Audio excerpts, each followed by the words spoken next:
नमस्कार, मेरा नाम है प्रद्युम्न शर्मा। बात करते हैं लाइफस्टाइल में कुछ मेगा चेंजेस की जिसकी वजह से आप अपनी हेल्थ को अच्छा कर सकते हैं। देखिए, अभी मौसम जो है वो बरसात का चल रहा है, मानसून सीजन चल रहा है। आमतौर पर देखने को मिल रहा है कि अब वायरल जो है, आई फ्लू जो है वो लगातार बहुत फैल रहा है। वायरल में कई दिन बुखार आ रहा है, शरीर में टूटन है, पैरों में दर्द है और साथ ही साथ थकावट हो रही है। ऐसे में जो बुखार आ रहा है वो इतनी देर टूटता नहीं है, यानी कि लगातार बुखार बना रहता है, उतरता भी है, उसके बाद दवा का असर जैसे ही कम होता है उसके बाद बुखार फिर चढ़ जाता है। खांसी देखने को मिल रही है और सबसे ज्यादा जो केसेस आ रहे हैं उस समय आई फ्लू के आ रहे हैं। जब भी देखिए कोई बीमारी आती है या फिर उसका मौसम चल रहा होता है तो सबसे ज्यादा प्रकोप उसी का देखने को मिलता है। जब कोरोना आया था तो सिर्फ कोरोना कोरोना ही चल रहा था, लेकिन अब इस समय जो है वो आई फ्लू चल रहा है। आई फ्लू कहने को तो खैर बहुत पुरानी बीमारी है, हम सदियों से सुनते हुए आ रहे हैं कि आ खाना गाँव में बोलते हैं और शहर की अगर बात कर लेते हैं तो इसको आई फ्लू बोलते हैं, डॉक्टरों की भाषा में इसको कुछ और कहा जाता है। लेकिन फिर भी आपको बता दूं कि अगर आप कुछ चेंजेस करते हैं तो इन सब चीजों से बच सकते हैं। देखिए, कोई भी संक्रमण जो होता है या वो जो संक्रमण होता है वो सबसे पहले हमारे हाथों के माध्यम से ही हमारे अंदर जाता है।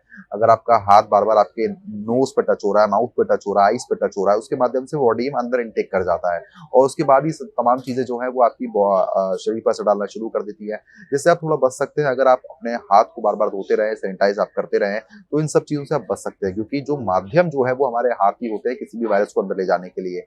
ऐसे में आप इन सब चीजों का अगर थोड़ा सा बचाव करते हैं तो आपको काफी गनीमत रहेगी। कोशिश करें कि आप इन सब चीजों से थोड़ा बच के रहें, संभल के रहें, ये आपके लिए काफी फायदेमंद साबित हो सकता है। साथ ही साथ मैं आपको ये भी जानकारी दे दूं कि जो अभी स्थिति है, जैसे जिस तरीके से वायरल लगातार चल रहा है, वायरल बुखार जो है, अगर आपको बुखार आ रहा है तो डॉक्टर को जरूर संपर्क करें, दवा समय से लें।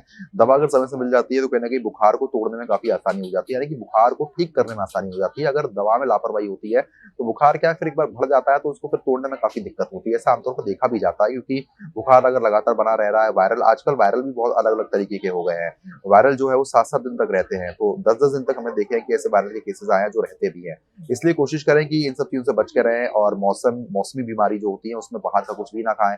बाहर का जंक फूड जो होता है वो वैसे नुकसानदायक होता है, लेकिन मौसमी बीमारियों में सबसे ज़्यादा इसका इम्पोर्टेंट रोल होता है। क्योंकि देखिए, सर्दी में आपका डाइजेशन जो होता है वो काफ़ी स्ट्रॉन्ग होता है, लेकिन गर्मी में और बरसात में, खास तौर में बरसात में आपका डाइजेशन बहुत लो हो जाता है, जिससे आपको दिक्कत हो सकती है। तो कुछ चीज़ों का आप ध्यान रखें, काफ़ी बचाव होगा।